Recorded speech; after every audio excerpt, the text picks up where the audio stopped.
Dageho. That's it. My name is Joey. I'm a human rights activist from Hong Kong.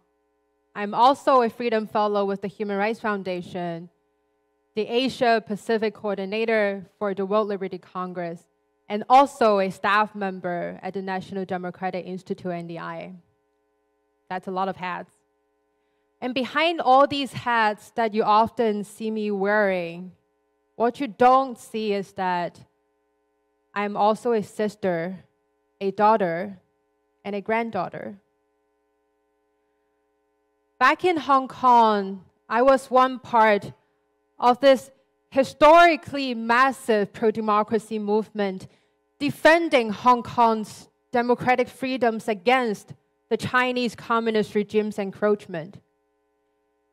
And alongside the millions of Hong Kongers marching in civil protest, I organized citywide class boycott campaigns, nonviolent protests and demonstrations, and co-founded the Student Coalition to solidify international advocacy efforts for Hong Kong.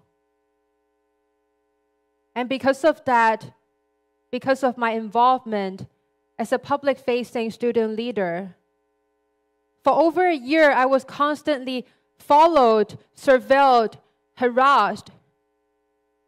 Both me and my family members' personal information, our address, our phone number, our ID number, all of that were exposed and circulated online, with threats, harassment from pro-Beijing supporters coming at me across social media platforms on a daily basis. And to be honest, it was horrifying and overwhelming to me, who was back then just a young college kid. And just when I thought that the situation was already bad enough, it then took a turn for the worse. The national security law was enacted in Hong Kong in July 2020. Under this new draconian piece of legislation, even the most trivial act of disobedience against the government, such as hanging up a poster or posting something on social media, were criminalized under the names of subversion, secession, terrorism, and collusion with foreign forces. Which, in other words, my activism for Hong Kong's democratic future, for me and my peers' democratic future, all of a sudden became this unforgivable crime. And because of that, 2 months later, while people my age are still living lives to the fullest on college campuses and exploring all the wonders in this world, as a 20-year-old, I had to make the most difficult decision that I have ever made in my life: to leave my family and to flee my home.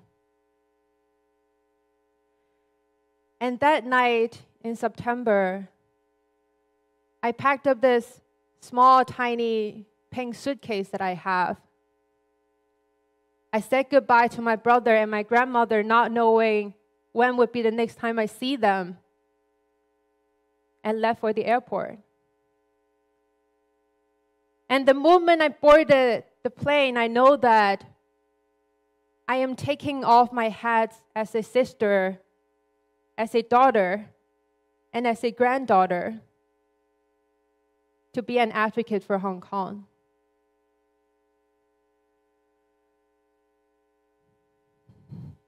This is a photo that I took of a dear friend of mine, Owen Chow, Zhou Jiacheng. Before I went into exile, I managed this election campaign for Owen during Hong Kong's democratically organized primary elections in 2020. Owen was not a big name from Hong Kong's previous social movements. He was just one of those many, many nameless protesters who marched in 2019. He was just one of those many, many Hong Kongers who decided to step up, to be on the front lines, to run for elections, to do more for this piece of land that we all love so deeply. And today Owen is behind bars for allegedly violating the national security law in the names of conspiracy to commit subversion. I still remember so distinctly the moment I received the news. It was after a long day of different meetings with international organizations and policymakers from across the world about the situation in Hong Kong that I got this one-word message from a former campaign staff. "Arrested," he said. And immediately I knew that Owen was arrested, but what I did not know was it was not just Owen. It was 47 of Hong Kong's most prominent, most influential pro-democracy figures. It was not just those who advocated for Hong Kong independence or anything close, but advocates from such different and diverse backgrounds and generations from across the political spectrum. From veteran journalists and politicians Claudia Mo to renowned protest leader Joshua Wong, and then to union organizer Carol Ng and respected legal academic Professor Benny Tai. All of these people became so-called criminals overnight. And now they're going through a trial that will likely put them to 10 years to lifetime in prison. And that is the Hong Kong today.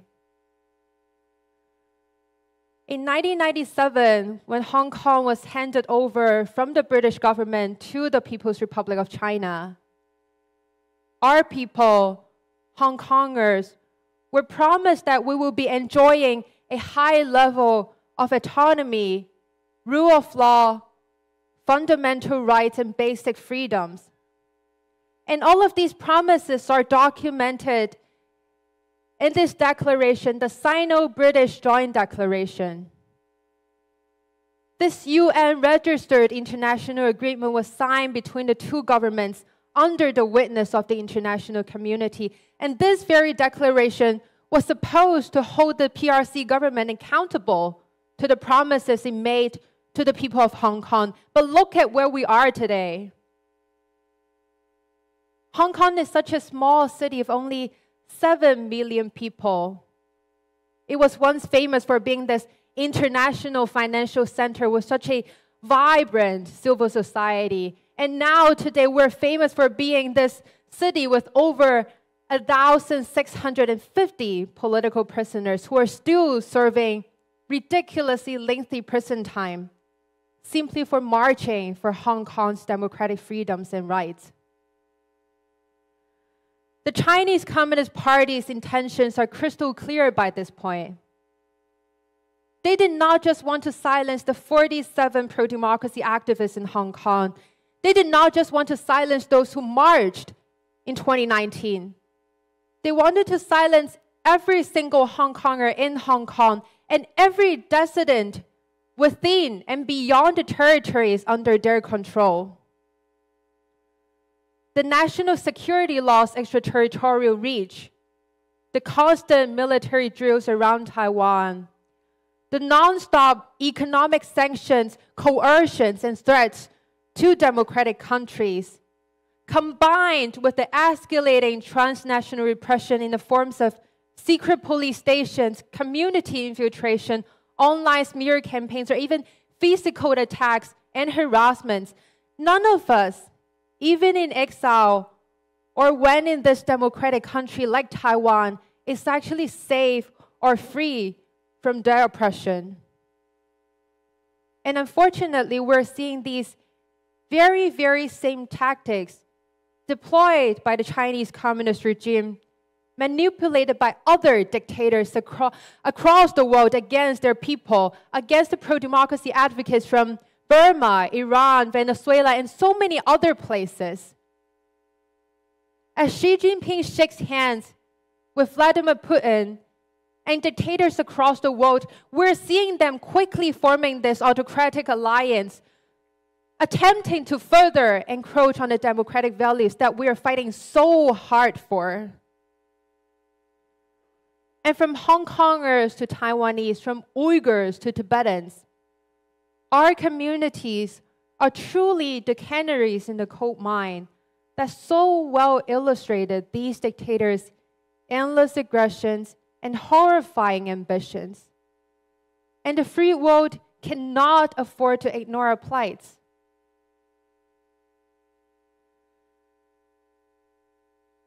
Before my friend Owen's national security law trial began, he shared this quote: 邪恶总在善良放软的时候更加肆虐，所以我们才更加需要择善固执。Evil always wreaks more havoc when the forces of good have been weakened. So let us latch on to the good and hold fast. And with that, I ask all of you here in the audience and those who are watching from online to latch on to the good, to join us, to join me in fighting for the release of Owen and all of my other friends now imprisoned in Hong Kong, to fight, to defend Taiwan against the Chinese Communist Party's aggressions, to fight for the international recognition that this country deserves, and to stand in solidarity with the people of Ukraine who at this very moment are still on the battlefields fighting against Russia's brutal invasion, and with the protesters chanting women, life, freedom on the streets of Iran. The Taiwanese activist Zheng Nanrong Nailan Chen said, 我们是小国小民，但我们是好国好民.